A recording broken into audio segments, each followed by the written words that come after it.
তিনটি আলামত আপনার শরীরে দেখলে বুঝবেন আপনার উপর বদদোয়া পড়েছে। ভালো করে মনে রাখবেন, বদদোয়া হচ্ছে খুবই বড় একটি বিষয়। যদি কারো বদদোয়া আপনার উপর লেগে যায় তাহলে কিন্তু ধ্বংস আপনার জন্য অনিবার্য। মনে রাখবেন, আল্লাহ রাসূল সাল্লাল্লাহু আলাইহি ওয়াসাল্লাম বলে দিয়েছেন, ইবনে মাজাহ শরীফের হাদিস, তিরমিজি শরীফের হাদিস এবং আবু দাউদ শরীফের 1536 নম্বর হাদিসের ভিতরে আসছে, তিন ব্যক্তির বদদোয়া আল্লাহ তাআলা কবুল করেন, দোয়া আল্লাহ তাআলা কবুল করেন। তার ভিতরে অন্যতম হচ্ছে আল্লাহ পাক রব্বুল আলামিন যদি কোনো পিতামাতা তার সন্তানের জন্য বদদোয়া করে, আল্লাহ তাআলা সেটা কিন্তু অ্যাকসেপ্ট করে নেন। অনেক সময় আমরা খারাপ ব্যবহার করে আমরা পিতামাতার মনে কষ্ট দিয়ে ফেলি, অথবা পিতামাতার সাথে খারাপ ব্যবহার করি, তারা বদদোয়া না দিলেও তাদের মনে যে কষ্টটা লেগেছে এই কষ্টটা সরাসরি আল্লাহ তাআলার কাছে চলে যায়, আর আল্লাহ পাক রব্বুল আলামিন নিজে ওই বান্দাকে শাস্তির ব্যবস্থা করেন। এজন্য সব সময় চিন্তা করব যাতে করে আমরা সকলের সাথে ভালো ব্যবহার করতে পারি। মনে রাখবো, আমাদের রাসূল সাল্লাল্লাহু আলাইহি ওয়াসাল্লামের আদর্শ ছিল হাই স্ট্যাটাস, আমাদের রাসূলের আদর্শ ছিল সর্বোচ্চ আদর্শ।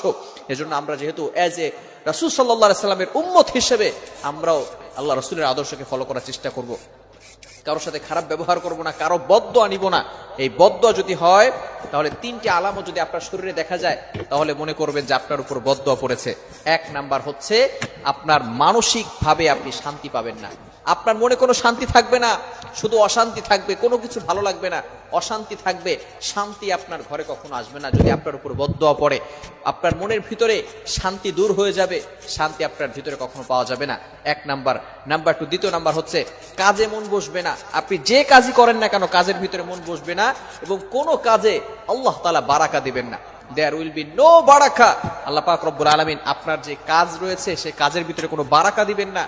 আপনার কাজে মন বসবে না, কাজ করতে ভালো লাগবে না। যতই কাজ করেন এই কাজের মাধ্যমে আল্লাহ পাক রব্বুল আলামিন আপনাকে সাকসেসফুল ম্যান হিসেবে তৈরি করবেন না। এজন্য ভালো করে মনে রাখবেন, কারো বদদোয়া নেওয়া যাবে না। এবং তৃতীয় নাম্বার হচ্ছে মোস্ট ইম্পর্টেন্ট সাবজেক্ট, খুবই গুরুত্বপূর্ণ বিষয়, সেটা হচ্ছে আপনার চেহারার যে বিউটি, সৌন্দর্য রয়েছে এটা আল্লাহ তাআলা নষ্ট করে দিবেন।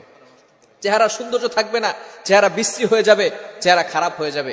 কিছু মানুষ আছে যাদের চেহারা ব্ল্যাক কালারের, কিন্তু নামাজ পড়ে, আল্লাহ তাআলার ইবাদত করে, যার কারণে তার চেহারার দিকে তাকিয়ে থাকতে ইচ্ছা করে, এত সুন্দর